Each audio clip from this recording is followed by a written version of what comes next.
Yo, TikTok is crazy. Yo, I'm dead. Bitch, I'm a ghost. I could go on for days and days, yeah, I do the most. Wait. Whoa, wait. No.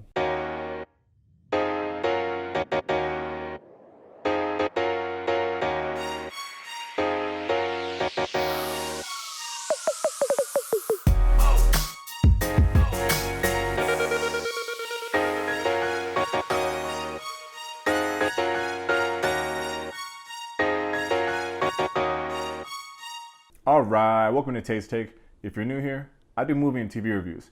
Give you a little background, basically let you know if I think it's worth checking out or not. If that's something you're into, go ahead and hit that subscribe button for your boy. For my regular Taste Takers, let's see if this documentary is to die for. Get it? Because it's called Surviving Death? Never mind. Quick background here.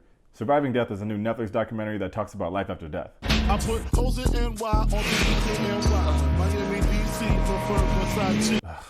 No, not that life after death, like actual death. Can we be serious here? It was directed by Ricky Stern, who's a filmmaker who's done a bunch of documentaries and a long list of topics from like baseball to wrongful convictions to UFOs to most recently the very popular Surviving Jeffrey Epstein. I guess if you could survive Jeffrey Epstein, you could survive death. Surviving Death is based off a book of the same name from author Leslie Kean, who's also featured in the documentary. All right, plot time. Surviving Death is broken up into 6 episodes. The first episode is about near-death experiences. We hear some of the most interesting stories from people who were near death and like the experiences they had when they were flatlined. One of the craziest parts of the documentary is this woman who tells the story of getting in this really bad kayaking accident. Ask me why people feel the need to ride on a popsicle stick around waterfalls, but anyway. Of course, she ends up crashing down this waterfall, breaking all sorts of bones, and is stuck submerged underwater for 30 minutes. She starts explaining how she felt no pain, felt at peace, and how she left her body and went to this other world. She's greeted by some beings, and she assumes like, all right, this is heaven. All the while, back on Earth, she's just chilling dead in the water. Chilling dead. It's like that meme, you know, when they say, white people say he died in his sleep, and black people say he woke up dead. This is serious. Anyway, the people that she's kayaking with finally find her body. Again, it's been like 20 to 30 minutes. They pull her up and start trying to bring her back. The beings that she's with in this other world tell her, it's not your time.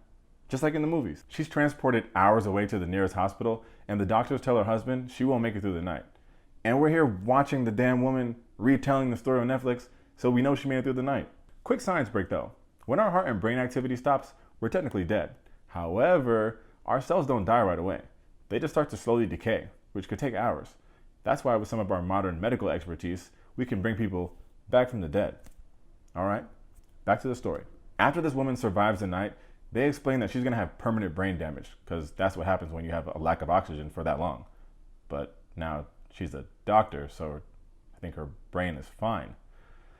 Anyway, believe it or not, her story gets crazier, but that's just an example of what we're dealing with this documentary here. The next 2 episodes are about mediums. Mediums, of course, are people who claim that they can communicate with the spirit world, but these aren't like the basic ones where they're like, I'm sensing someone in here has a dead relative. Does that make sense to anyone? Okay, cool. Yeah, they're saying that they love you.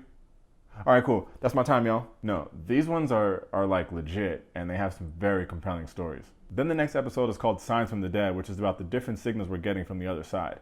Animals, objects, all sorts of examples of ways that our loved ones are trying to communicate with us every day. There's an episode called Seeing Dead People, and this one's more along the lines of like ghost hunters, where people are going to famously haunted places and trying to communicate with them, and the ghosts are literally like talking back. Like, I'm trying to tell you, this shit is crazy. Finally, the last episode is on reincarnation. Of course, that's the theory that we don't only live once. Sorry, Drake. But that we actually come back and live several lives. It's kind of like deja vu. You know those moments when you feel like you've been here before? It's kind of like deja vu. You know those moments when you feel like you've been here before? Of course, there's a scientific explanation that our brain is misaligning our short-term and long-term memories. For example, let's say I throw you a basketball. That new memory goes to your short-term and then eventually goes to your long-term memory. But if your brain were to skip that short-term step and go straight to long-term, that new memory would feel like it already happened. But that's boring. Some people think that deja vu is a sign that we've been here before in another life or dimension. Now that's much less boring. Deja vu aside, the most common form of reincarnation events are often found in children who tell their parents who they used to be, which, as a parent, I would imagine would be terrifying. So on September 11th, 2019, my daughter was 4 years old. And I was scrolling through my Facebook, and there's some 9/11 memorial posts. And she just so happened to see the Twin Towers on one of them. So she points to one of the towers, I think it was the North Tower, and she said, "Hey, Mom, I used to work there." And I was like, "When?" She's like, "Before." And she said that one day she was working and the floor got really hot. So she stood on her desk because the floor was too hot. And she said that her and her friends were trying to get through the door, but they couldn't open the door. So she jumped out the window and flew like a bird. So yeah, they get into that kind of stuff too. I'm trying to tell y'all, this documentary is crazy. So what's my take? Okay, I'm gonna try not to say what I always want to say when I see a good documentary. Like, that this is the best documentary I've ever seen. I'm not gonna say it, but it's not because I don't want to say it. What's different about this doc? It's one of the few topics that everyone has a stake in. I talked about how good Tiger King is, but not everybody cares about big cats and how they're treated. I always talk about how good the John Lewis documentary is. Not everybody cares about civil rights leaders. I always talk about how good Trial 4 is, but not everybody cares about wrongful convictions. But death is going to affect all of us at some point, and everyone has thought about what happens when we die. So without even knowing anything about this documentary, you're already invested. Ever since I was a kid, I don't want to say I was obsessed, but I was like highly interested in the paranormal. Aliens, psychics, ghosts, mediums. So when I heard about this documentary, I knew I was going to be all over it. But there's a few reasons I think y'all will like it, even if you're not a nerd like me. First, even though these stories are some out of this world type shit, you still get a documentary that's very science heavy. So it's not just psychics and ghost hunters talking about all the crazy shit they've seen. You get a lot of doctors and scientists to give their context as well. For example, the story I told you about with the kayak lady, now if I put on my skeptic hat, I would say, okay, maybe it was her body's response to the lack of oxygen. She just started hallucinating these visions of heaven or whatever it is, and that's that. But then these doctors come on the screen and explain that actually, when your body's in need of oxygen, it's straight panic mode as you struggle to find air. So it'd be hard to explain how she felt so calm and at peace. Beyond that, just look at it from a basic level of our current understanding of consciousness. Like today in science, we refer to the brain as the end-all be-all. If you're brain dead, there's nothing going on upstairs. It's like when Kanye West does an interview.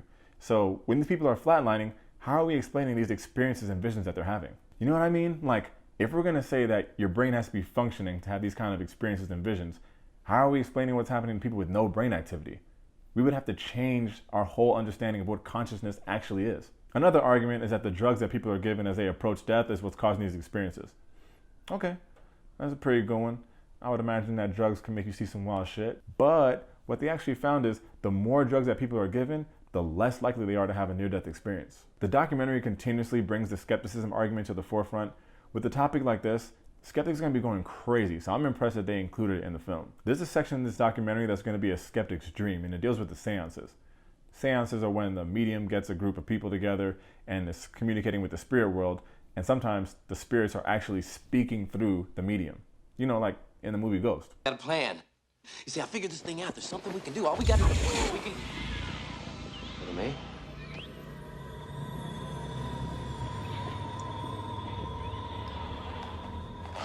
Hello to me. Ortisha? Damn, I love that movie. But yeah, in the documentary, you're seeing and hearing actual readings where the spirits are speaking through the medium. Like, there's a little boy named Tommy who is dead, and he's a spirit, and he speaks through the woman, the medium. And since he's a little boy, like, her voice changes to sound like a little kid. And I'm not gonna lie, if you don't believe any of this, it looks like nonsense, but it's a part of the spirit world, so they include it in the documentary. Another thing that's cool about this documentary is how it touches on the historical aspects of these types of claims. Like, we've been talking about the afterlife since the beginning of time.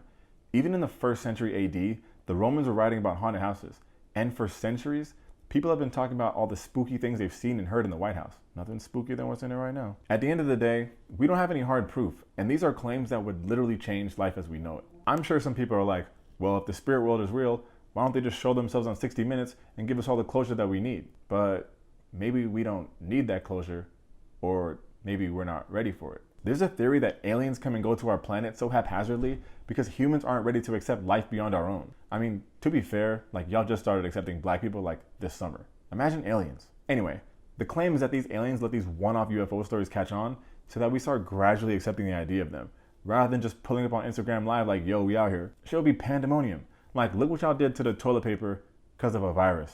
Imagine aliens. Might be the same for the spirit world. What would happen if we had proof of an afterlife? Lucky for y'all, there's a fire movie on Netflix from 2017 called The Discovery that talks about just that. Honestly, I don't know how I missed this movie for so long, but if you're into movies that make you think and make your mind go crazy, you need to check this out, like immediately. The Discovery. It's on Netflix. Jason Segel. 5 stars. I'm also going to give Surviving Death 5 stars. Even if you had no interest in this topic, you can't tell me it's not fascinating. At the end of the day, I'm not here to tell you what to believe, and I'm definitely not here to discuss religion. If you believe these stories, cool. If you don't, you have the same burden of proof to say they didn't happen. People will say that grief causes people to manifest these things just because of how much they miss their loved ones. And trust me, I understand. But what if these millions of reports are accurate? What if what they're seeing is proof that there's more? Do I personally believe them? Yes. Yes, I do. There. I said it. But I have no more proof than the person who doesn't. All I know is that if this life isn't the end, and there's an opportunity to be with our loved ones that's passed on, I'm here to support the possibility, even if it's just the slightest chance that we get to see them again. As always, thanks for checking out Tate's Take. If you enjoyed the video, make sure to hit that like and that subscribe. In the comments, tell me about the time you saw a ghost. No, I'm just kidding. But also, like, if you've seen a ghost, can we talk about it? Thanks for the time, y'all. Peace.